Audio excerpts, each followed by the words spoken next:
9h30, l'alerte est donnée. Un avion type Pilatus PC-6 vient de se crasher en bout de piste de l'aéroport de Tallard. À son bord, 8 personnes, dont 6 collégiens en formation. La priorité des premiers secours, c'est de faire un premier bilan des victimes, sauver des vies. Tu m'entends? T'es consciente? Où est-ce que tu as mal? D'accord, ok.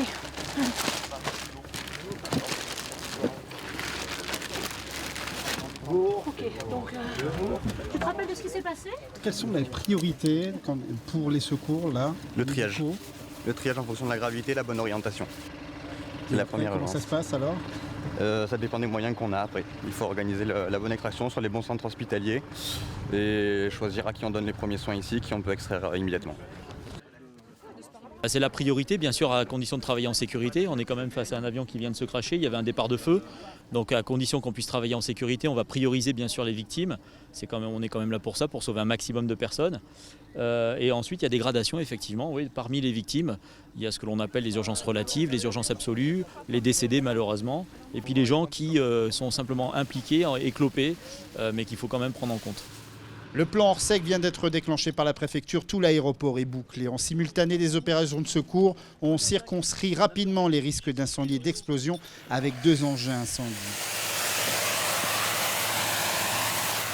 Des ambulances arrivent de Gap.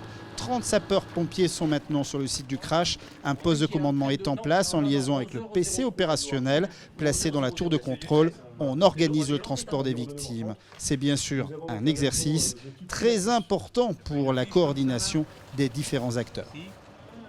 L'exercice, les gens sont préformatés, ils le savent. Mais dans la vraie vie, ça ne serait guère plus long parce que nous aurions affaire à appeler plusieurs unités tout autour de Gap, donc pour les sapeurs-pompiers. Le SAMU est de réaction immédiate, c'est au quotidien, la gendarmerie également.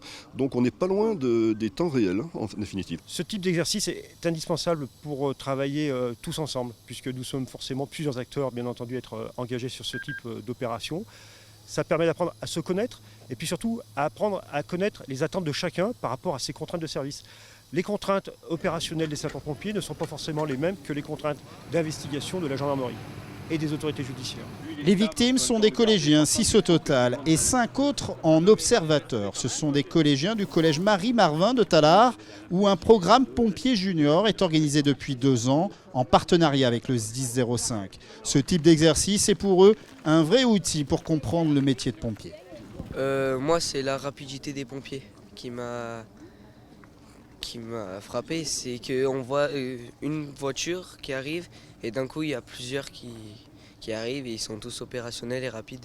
Déjà, c'est qu'au début, il n'y avait pas beaucoup de pompiers et d'un coup, il y a eu tout le monde qui s'est rassemblé et aussi comment ils évacuent, ce qu'ils font, leur démarche et tout. Ça nous informe de ce qu'on peut avoir dans le futur en se lançant dans cette orientation. C'est important, ça nous montre déjà le métier de pompier. Si on veut le faire, on sait au moins à quoi s'attendre. Ce qui est bien aussi à travers cette action, c'est qu'on a des élèves pompiers juniors qui sont de très bons élèves, on a d'autres élèves plus en difficulté et ça permet de travailler sur l'estime aussi de ces élèves plus en difficulté pour leur montrer que chacun est capable de très bien réussir, le tout étant aussi à travers l'école de les aider à trouver leur voie. 5 exercices Orsec sont organisés par an dans le département. Le prochain aura lieu dans le tunnel de Montgenèvre.